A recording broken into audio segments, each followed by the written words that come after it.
Muy buen día, bienvenidos una vez más. El día de hoy les traemos la culminación de la historia de Luis. Si no la has escuchado completa, te dejo la primera parte aquí arriba y en la descripción. Pónganse los auriculares, suban el volumen y apaguen la luz, porque están a punto de escuchar historias y relatos en el umbral de la noche. Comenzamos.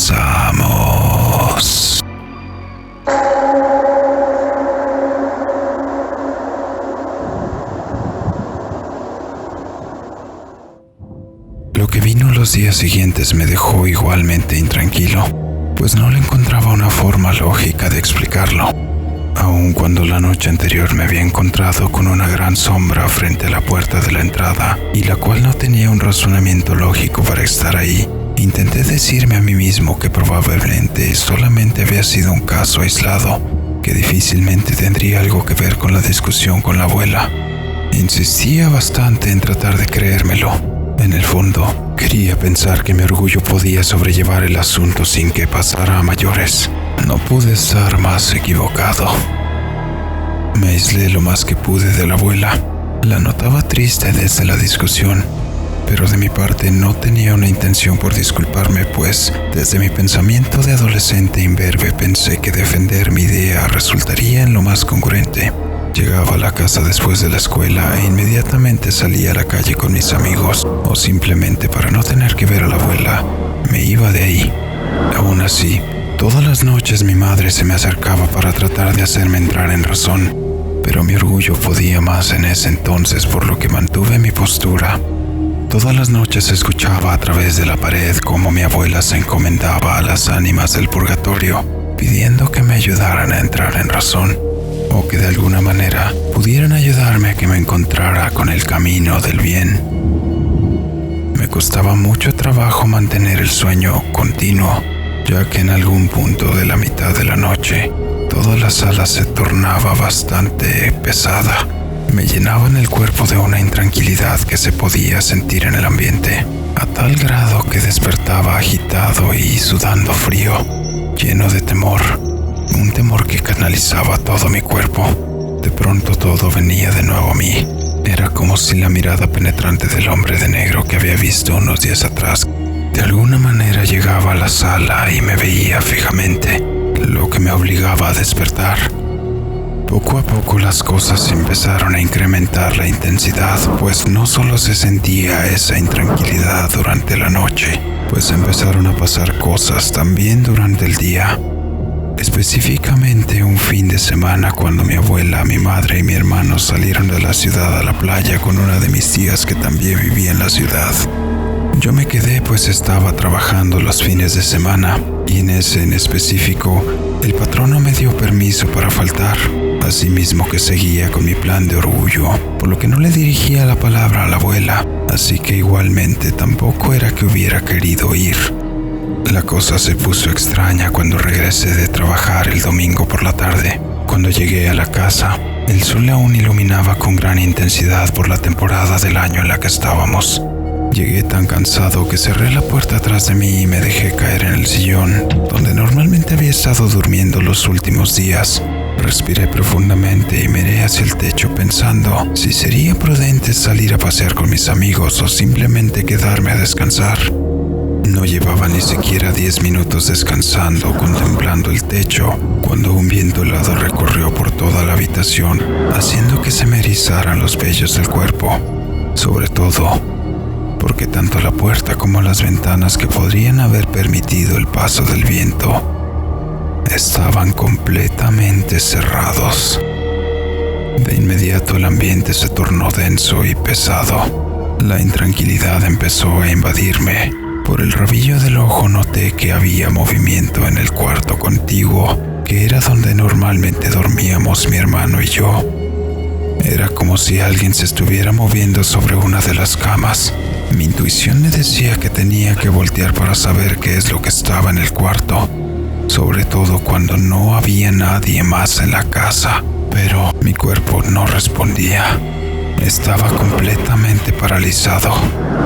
Lentamente aquella respiración helada y jadeante resonó por toda la habitación, mientras por el patio de lavado, que no medía más de 2 metros de largo y que era el único lugar de la casa donde entraba la luz del sol, se empezaba a oscurecer desde la ventana que daba al cuarto, mientras una gran figura sombría se empezaba a desplazar hacia la puerta del patio. Sin duda era una figura humanoide que parecía flotar sobre el suelo. Solo podía mirar cómo lentamente se desplazaba en dirección hacia el único lugar donde podría entrar, mientras yo seguía completamente inmóvil y por la espalda me recorría un escalofrío tremendo. El corazón me latía con rapidez. Se me vino a la mente el Padre Nuestro y en mi mente empecé a rezar mientras trataba de no perder de vista en medida de lo posible a aquella sombra. Justo cuando terminé de recitar la oración en mi cabeza, el ambiente empezó a tornarse menos denso. Curiosamente pude moverme de nuevo. Miré hacia todos lados en el departamento y confirmé lo que me temía. No había nadie. Salí de la casa de inmediato y preferí quedarme a dormir con uno de mis amigos con tal de no quedarme ahí con todo lo que había pasado y el segundo encuentro con la sombra. Pensé que no sería lo más conveniente. Regresé a la casa hasta el día siguiente por la tarde. Mi familia ya había regresado. Estuvimos charlando mi hermano y yo sobre el viaje y lo que había pasado mientras ellos no estaban, pero no me animé a contarles lo que había pasado aun cuando la casa estaba sola. Decirle que me había encontrado con una figura sombría que atravesaba las ventanas no era lo más conveniente en aquel momento. Cerca de las 9 de la noche mi mamá me dijo que fuéramos por algo de cenar, ya que no venían con muchos ánimos de cocinar. Acepté acompañarla y caminamos unas cuantas calles. Como era lunes en día feriado y en hora que ya no había mucha gente por la calle, no nos encontramos con mucha gente alrededor. Mientras ella trataba de convencerme de que debería disculparme con tal de ya estar bien, pues ella era como una madre para mí y no me convenía estar de malas con ella. Llegamos por la comida y la conversación siguió, ya que tardaron mucho en atendernos. Cuando íbamos de regreso ya pasaban de las 10 de la noche. Las calles seguían solitarias y silenciosas, pero extrañamente el ambiente se había vuelto denso. Incluso mi madre lo notó. Se podía sentir un frío en el aire bastante inusual para aquella época del año. Cuando faltaban cerca de 200 metros para llegar a la casa, a unas pocas calles notamos que al frente, bajo un árbol, se posaba la sombra de un gran perro negro que podía notarse. Nos estaba viendo fijamente, pues éramos los únicos que venían caminando por esa calle, misma que sospechosamente se había vuelto más oscura que cuando habíamos pasado de ida.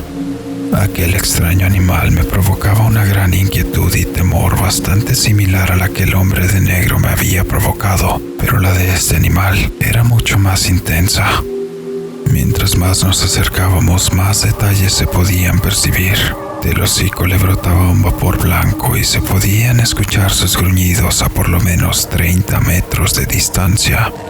El viento helado arreciaba con cada paso que dábamos y todo el ambiente alrededor se había silenciado. Lo único que se podía notar con claridad eran aquellos espeluznantes gruñidos feroces. Cuando estábamos a unos 10 metros de la criatura, pudimos apreciarlo con mayor claridad. Era un perro de gran tamaño, similar a un Rottweiler, pero con el pelo largo como si fuera un husky. Yacía bajo un árbol en posición, sentado, con unos ojos rojos que resaltaban como si estuvieran encendidos en llamas, con la mirada fijamente puesta sobre nosotros, y con una gran cantidad de baba verde que salía de su boca, que se acompañaba de un vapor completamente blanco cada que una de sus respiraciones sonaba. En sus patas resaltaban unas largas y afiladas garras tan blancas que era difícil no notarlas entre tanta oscuridad. y a pesar de que las sombras predominaban sobre el lugar, sobre la bestia yacía una extraña aura blanquecina que le hacía sobresalir aún más. Nos detuvimos a unos 5 metros de él y mi madre me dijo que mejor buscáramos otro lado por donde irnos, pues parecía que nuestra presencia le había alebrestado. Cuando dimos un paso atrás, el perro se levantó de su posición y adoptó una postura más agresiva, mostrando los dientes que resaltaban de su boca.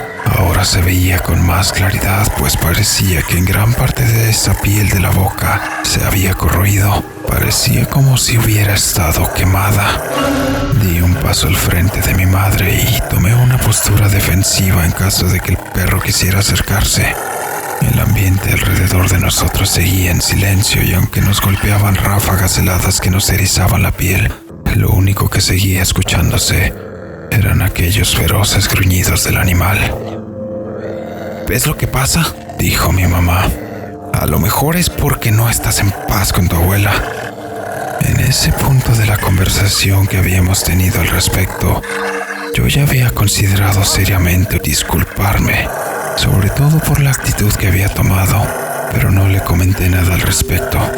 Solo le contesté: pues quién sabe, mejor vámonos. Seguimos caminando hacia atrás lentamente y el perro no se movió.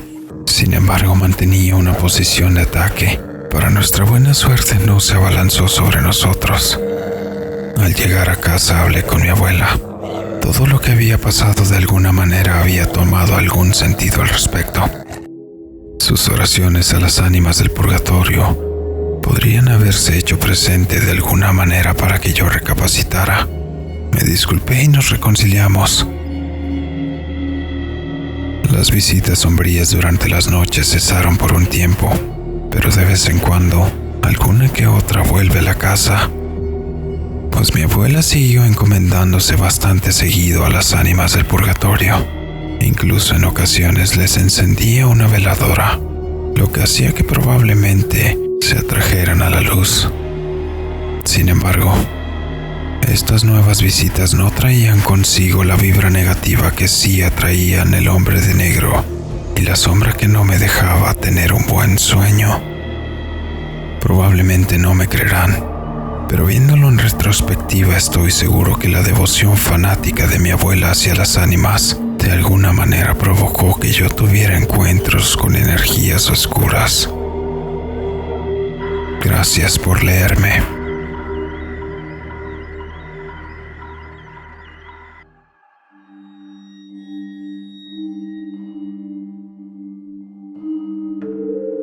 Y así llegamos al final de esta historia.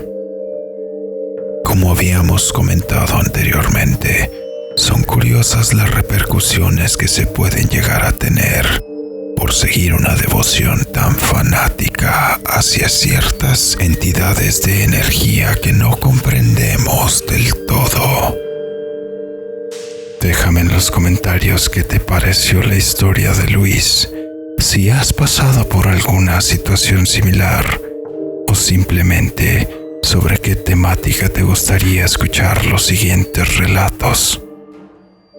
Si te gustan nuestras historias, apóyanos siguiéndonos en todas nuestras redes sociales que encuentras en la descripción. Suscríbete en YouTube y activa la campanita para que no te pierdas las notificaciones de todo nuestro contenido. Ayúdanos compartiendo con más personas a quien podría gustarle. De esta manera podremos seguir trayendo más contenido. No olvides que puedes hacernos llegar tus historias al correo electrónico dracotrx13@gmail.com. Todas son consideradas para nuestros próximos episodios y tomadas con el respeto que se merecen. Yo soy DracoTRX. Muchas gracias. Nos vemos.